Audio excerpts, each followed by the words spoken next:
Oh, don't you start. Yes, I know the makeup's already done. I'm sorry. I actually got in from a flight at midnight last night. I'm actually filming this day of, baby. It's 9 a.m. Record time, baby. We're doing this. But hello, everyone. It's Kendall here. If you're new around here, welcome. If you're not new around here, what is up? Home scale, biscuit. Happy Saturday.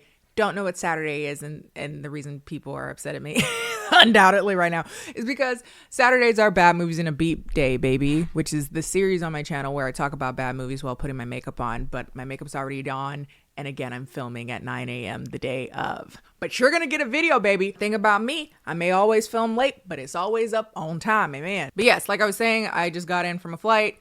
If you didn't see my vlog from a few weeks ago, I kind of talked about how I've been having to fly out to random places, mostly New York, for the last like 2-3 months, basically every week. And that's because I'm doing a little not a little project. It's kind of a fun project, like a pretty, interesting. Should be live in like 2 weeks.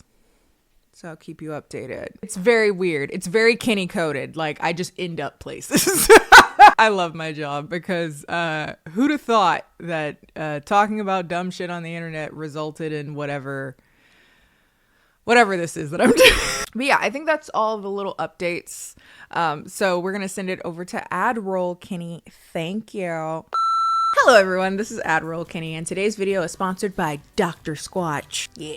Dr. Squatch, quite the debonair man. Dr. Squatch makes natural cold-pressed soaps for men, theoretically, but y'all know I don't care. And they're currently running a promotion that if you buy 3 soaps, you can get 3 for free. So if you wanted to try them out, here's a good time to do so. They come in various scents. My personal favorites are Bay Rum, which is kind of mildly nutty, woody, a little bit cinnamony. Another favorite is Cool Fresh Aloe. It's just a very good baseline, very clean scent. These 2 scents incidentally have no grit, which means they have no real exfoliation in it. They're quite creamy and smooth and luscious, but they also have soaps that have medium or heavy grit for increasingly intense exfoliation powers for your knees and elbows and all that if you crusty and ashy. So again, if you would like to check out Dr. Squatch, if you've been wanting to try them out for yourself, if you want to buy them for a man in your life, father, partner, friend, whatever, the holidays are around the corner, they would make a great stocking stuffer because again, you can get 3 free ones when you buy 3, and you also get a little soap preserver, soap saver, really like aesthetic looking wood block. And y'all know me, I'm really a fan of anything like woodsy, earthy. I'm a Capricorn. Also, the aloe soap is the most beautiful shade of green that I've been obsessed with right now. So yeah, click on that link down below if you want to check it out. That's $28 off, about $4 per soap. Also, as a side note, whenever you check out any of our sponsors, they help the channel out. So I really appreciate it. Big thanks again to Dr. Squatch for sponsoring today's video. Now let's get on to the debauchery. Okay, so last week we talked about Ciara's gospel musical where she didn't sing in half of it, called Mama, I Want to Sing. With that said, last week I got demonetized for complimenting gospel music using the C word. It's a compliment. But anyway, if you want to check out that video though, you can check it out up above or check it out in the Bad Movies in a Beat playlist. And this week, we are doing something that is a favorite on the series, a favorite on the channel, which are good old stalker Fatal Attraction-esque movies. I've said many a times on this here series that I have a love-hate relationship with them. They're my guilty pleasure. And we haven't talked about one for a few months now. I think the last one we talked about was Deadly Dilf.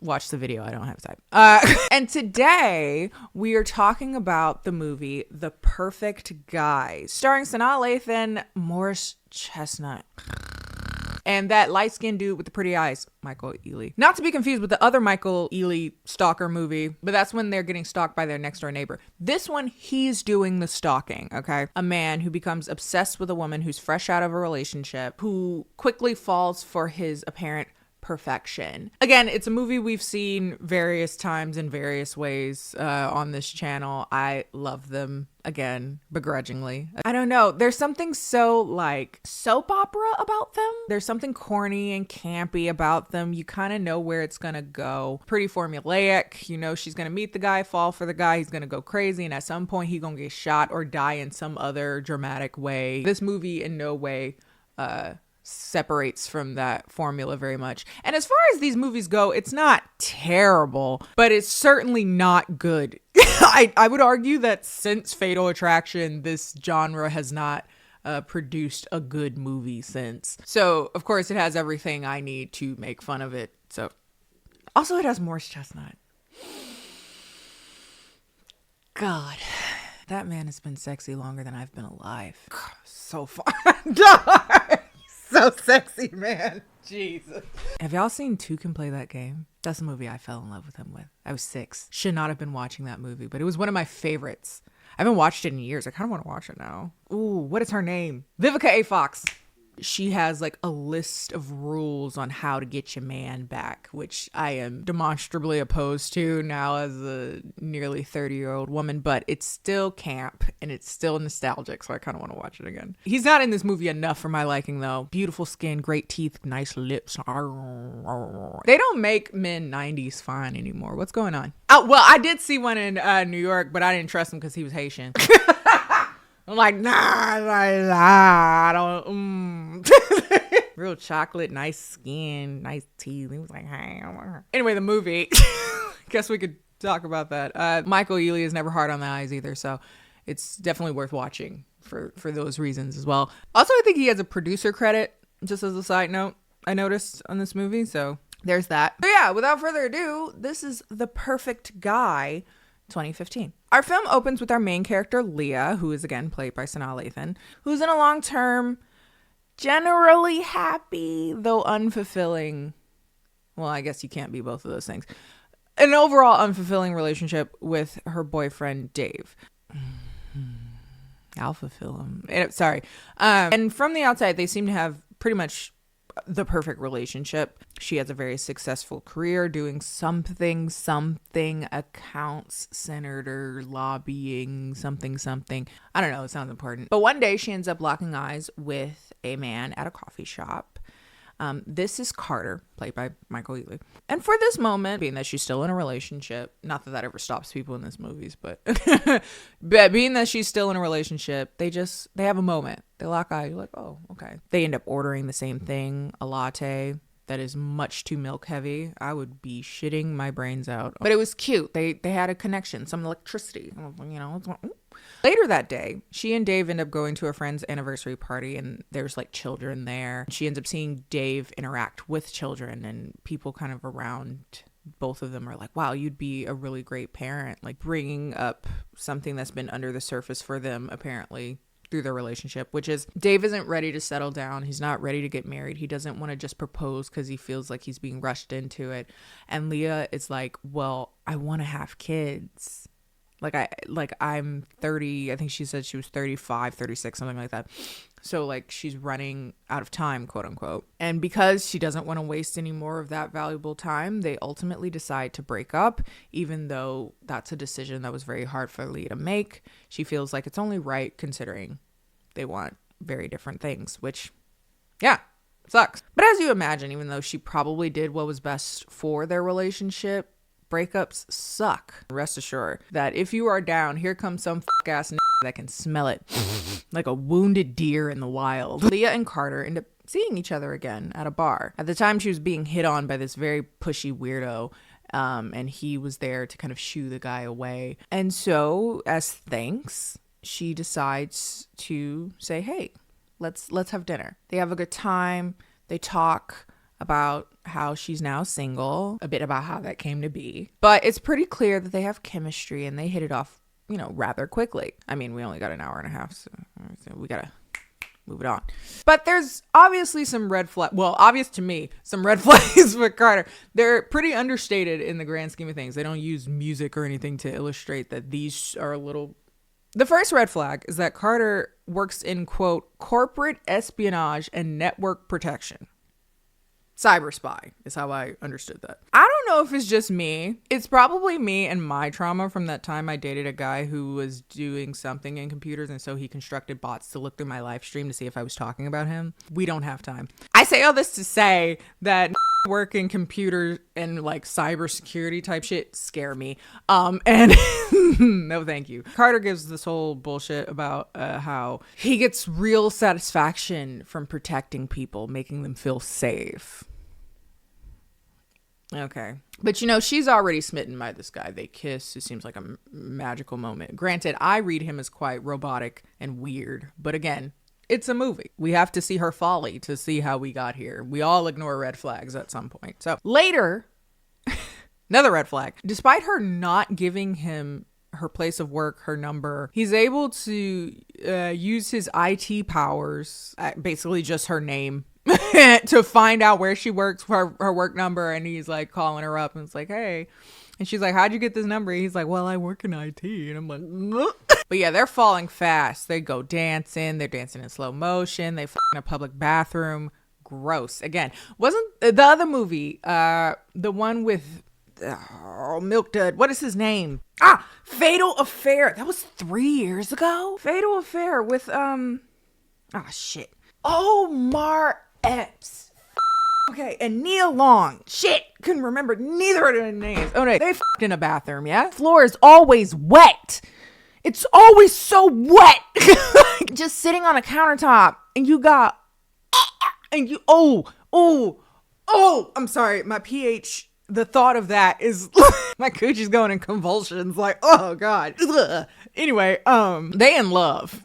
That's what I was getting at. But yeah, everything's going well in the beginning. Things are moving pretty quickly, too. She introduced him to her friends, and they seem charmed by him. Her friends are a bit invasive, but, you know, good thing. Find out a bit more about his past, which is that he was adopted, which never comes up again. I just realized as I say that. But he seemed to have had a rough upbringing, like in the sense that he was in foster care a lot and like never felt a particular level of stability. Another thing that's kind of indicative of them moving way too fast is that when they come home one day, she locked herself out of her house and she just gets her spare key with him just watching. So she trusts him enough to know where her spare key is.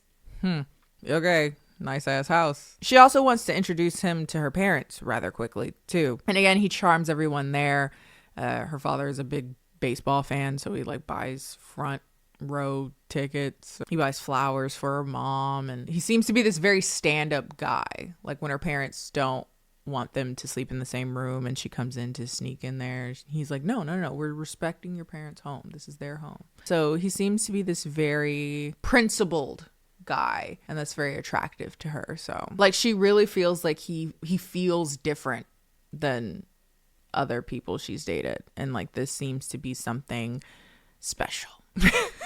So imagine her surprise when they are driving in his car and they stop to get gas, and this random stranger comes over to talk to her about the car, and he's very impressed by it and wanted to take a picture of it. Despite that being admittedly weird, one could argue Carter took it a little overkill when he starts beating the shit out of him. No words, no nothing. He was talking to Leah. I don't think that this movie does a great job at all building up to this. Again, the red flags, quote unquote, up until this point are minuscule, if you can even call them that. Him working in IT. I don't think there were enough little like breadcrumbs to lead us here because it's incredibly abrupt. But in fairness, you know, sometimes you don't see the breadcrumbs. You just say, oh, you know, but he's going in. She's screaming like, oh my God, Carter, stop. And the only reason he stops is because the gas station owner shoots a gun up in the air and he's like, hey, chill out, get going before I call the police. She's seeing this side of Carter that she's never seen before. And to her own credit, she's immediately like, no. She was like, I've never seen someone behave like that. I never seen you like that. I don't even know who you are anymore. And he's like, I love you. And she's like, good. That's a good reaction. He then, you know, tries to convince her like, hey, I lost my cool. It was a one-time thing. I've never done something like that before. This man is in what, his late 30s, maybe his 40s. And you're telling me today,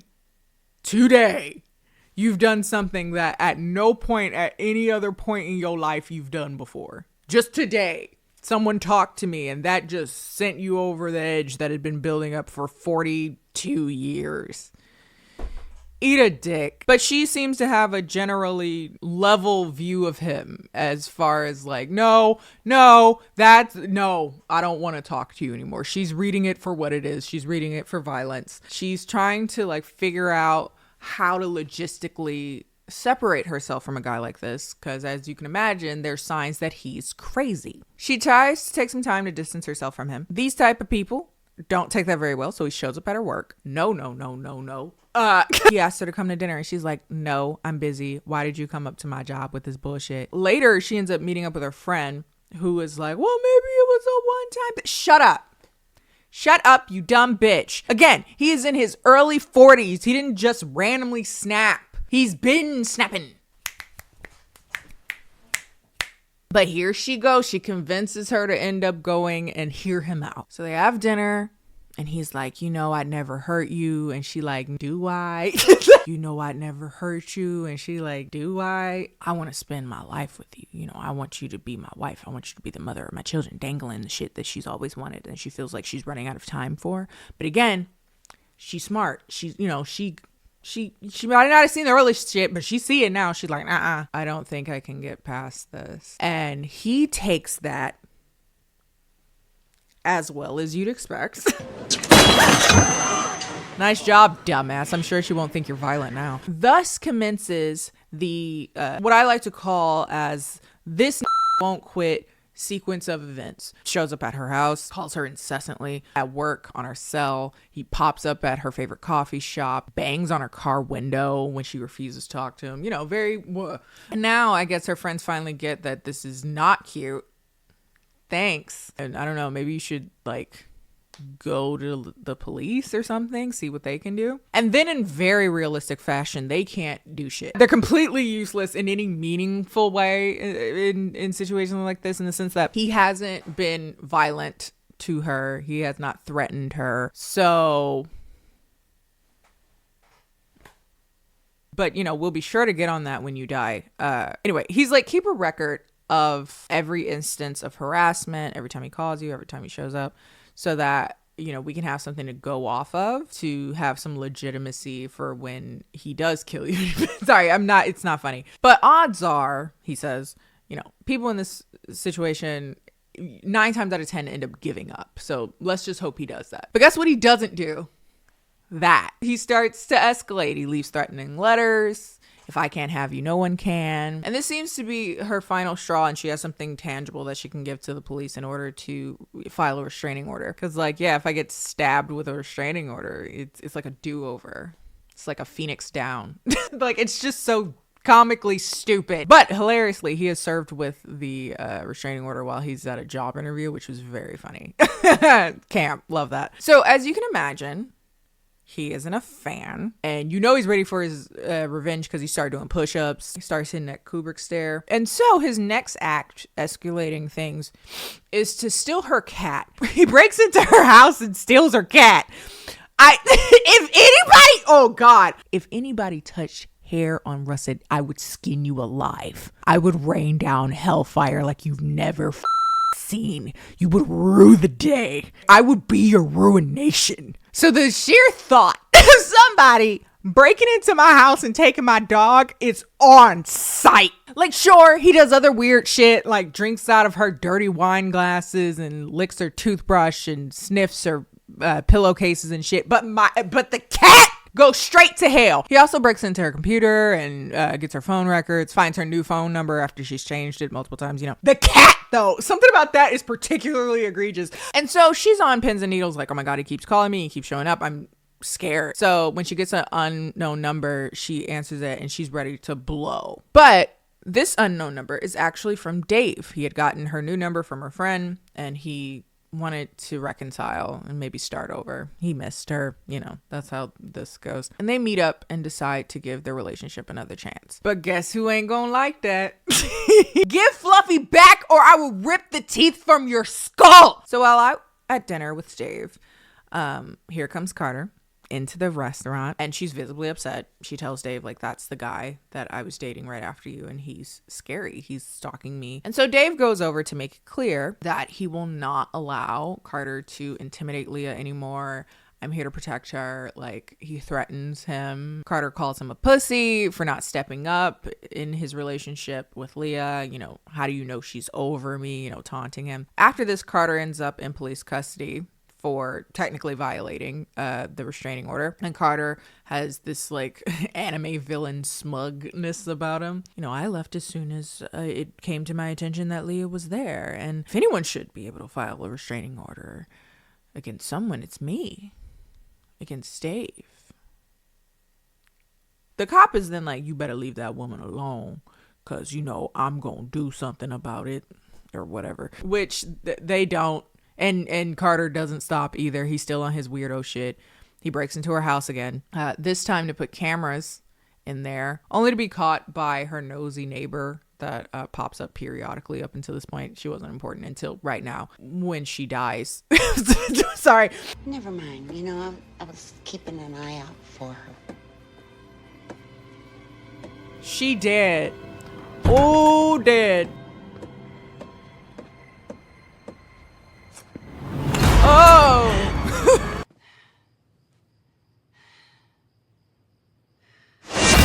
Let it go.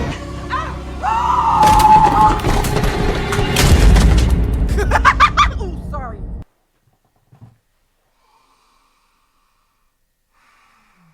But yeah, he will not be deterred, especially now that he's committed murder. I guess you've invested too much in this. You can't go big or go home, you know. He's like breaking into her house again, even when her and Dave are there, like they're trying to get, you know, romantic time in. They're taking a shower together, and you see this you see this hand.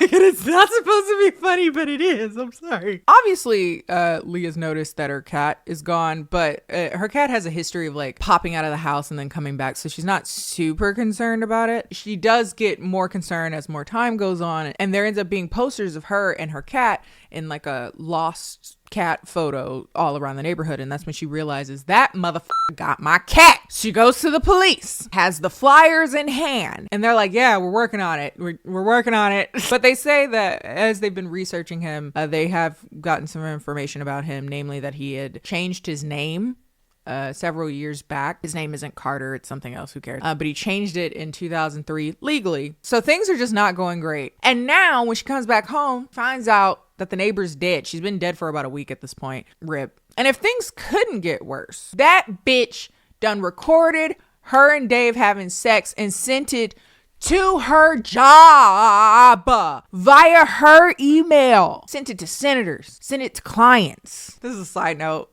because I'm insane. But is it weird that when I hear of the concept of someone putting porn out, revenge porn out, I am both concerned in the like disgusting evasion of consent, like equally as concerned with that as I am being mad that I couldn't put on my best performance. Like, I don't want this to be representative of me. There was this guy I was saying was hot on Twitter, and then people were under it like, no, his OnlyFans got leaked and his stroke game sucks.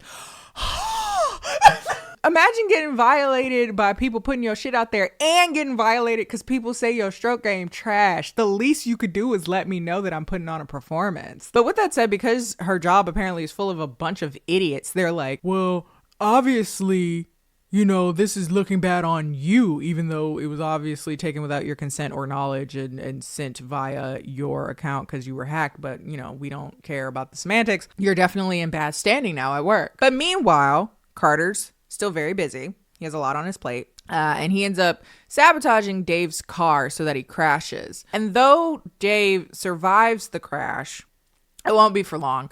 Oh, yep, he did. Dead as hell. Hella dead. Dead and gone. He also ends up stealing Dave's watch, one that Leah bought him that was engraved and that Dave swore he would never take off. So when Leah finds out that he's dead, obviously she's heartbroken. But upon seeing his watch at her house, that's when she knew that Carter had something to do with it. I don't know why her mind didn't immediately go to Carter.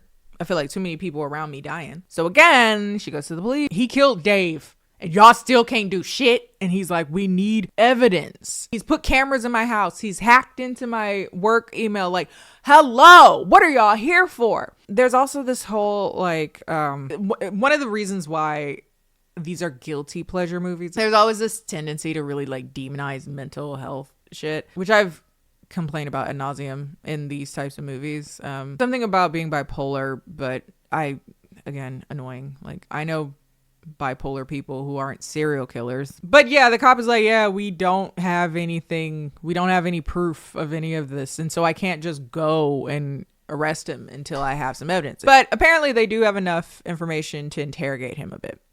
They question him about Dave, about his original name, his past. The cop lies about how they have his prints on the watch and they know that he moved it from the crime scene. But that doesn't really seem to go anywhere because he just doesn't say anything. If Carter basically says nothing, it doesn't matter. Because again, they don't have a warrant or anything. They just have person of interest shit. And then meanwhile, Leah ends up noticing that someone, whoever could it be, posted to her Facebook what seems to be a post alluding to her being suicidal after the death of Dave, presumably. It's pretty clear that Carter is about to try to kill her and then play it off as a suicide. So again, things are escalating. And she's like, y'all really can't do shit. Not a damn... What? Okay, what would you do in this position then? Like, what would you do? And so... abruptly, the cop is like, I think it's time for my coffee break. Do you want to come get some coffee with me? And while there, he tells a completely unrelated story about how someone he knew was in a similar position and had gotten a shotgun that he loaded with 2 beanbag rounds and then the rest with shells. Because beanbags are non-lethal rounds, aka if you are shot with one, you will not die, but it will count as a warning shot. So legally speaking, if someone were to pursue you continually after that, you could hold up in court saying it was self-defense to shoot and kill after that. Do with that information what you will. This is certainly a realistic sequence of events where it's like, I'm going to the people whose job it is to protect me and they're like, hey, have you tried doing it yourself? I don't know, like getting a gun and then when you shoot them, it will put you in jail. So you have to do these other steps to make sure you're not seen as a criminal when you're protecting yourself as if it's your fault. Anyway, I'm sorry. So now, I guess feeling empowered by the idea that she has some way of protecting herself, she goes up to him and starts to kind of provoke him. She interrupts him when he's like on a date with a woman, basically says all the things that he's done so that she leaves, rightfully so. She follows him to his place. It's like a rundown shack with a broken door. For someone who works in security and like computer stuff or is aspiring to do so, he didn't think to put an alarm on his bat cave or whatever. Also, why are you poor? Not to be funny, but like they're acting like he's this evil genius. They're acting like he's this computer whiz and he's obviously not opposed to crime. Like, why are you broke? But she goes in there, steals her cat back. Lucky that bastard's still alive. Animals don't tend to survive these types of movies. And she tries to break into his computer, and when that doesn't work, she just breaks them. If you don't have to do this. He's still stalking you. Or maybe he had chilled out because he had ruined her entire life, and so that was sufficient bloodlust for him. But no, I think so. I think he was trying to kill her. So like, just wait till he comes over. But I guess they wanted this like momentous moment where she's like, come and get me, bitch. Even though that probably wouldn't hold up as well in court. Again, why destroy his computers when that's probably just evidence that he crazy? He also spray paints like a taunt onto his wall. Again, just more evidence. But this is supposed to be her momentous like turning point, her coup de grace. He does end up coming to the house. What the hell? Why are we just looking at him? He broke into your house. Shoot him. Take one more step and you're gonna feel lost. Girl, shoot him. What are we looking at? Please, Leah. Dumb bitch, he in your house. Oh, dumbass. So they tussle, as they do. And eventually she does end up hitting him with the 2 warning shots. But my dude don't quit. And so she hits him with the pow, pow, boom, boom. And he dead. And then the movie ends with her going back to the movie theater. Going back to the office, the police station. Words. Biblioteca. With her shotgun. And she's like, I want to report an intruder. They go into her house, find his dead, deceased, and passed on body. That's basically the end of the movie. Good old sometimes violence is the answer. But as far as the movie being good, it's not particularly. Everyone's performances are as good as you'd expect them to be. They're like everyone that participated is talented at acting. Michael Ealy was a little stilted, but I think that was kind of the point. He's supposed to be this like cold psychopath. I don't know how effective he really was in that, but overall it's a shitty movie that was gonna be shitty regardless. Because again, we haven't had a good Fatal Attraction movie since Fatal Attractions. But that's all for today, folks. And I'm gonna finish filming this so I can edit it immediately afterwards. If you like this video, feel free to like it though. Follow me on all my social media, Instagram and Twitter, both of which are KennieJD. If you have other bad movies that you think I should watch, put them down in the comment section. I'd be really interested. Also, it's almost time for bad Christmas movies, so I'm really excited about that. So if you have any of those recommendations specifically, put those down below. Love it. And I will see you guys next time.